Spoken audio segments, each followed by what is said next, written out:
वाह वाह, पवन भैया का असर तो है ही। साथ में इतना मोटिवेट करते हैं तो पवन भैया का असर तो आएगा ही। अक्षरा दीदी वाह वाह।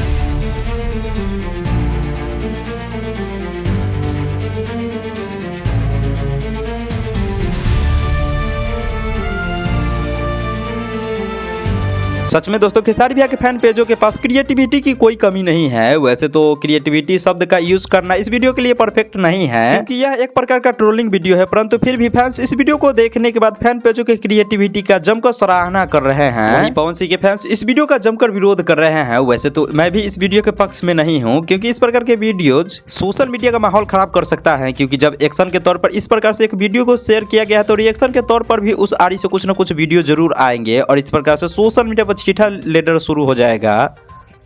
आप लोगों को क्या लगता है, खेसारी फैन पेज या पवन फैन पेज को ऐसा करना चाहिए कि नहीं? कमेंट कर अपनी राय जरूर बताइएगा और साथ ही साथ वीडियो को लाइक कर चैनल को भी सब्सक्राइब कर दीजिएगा।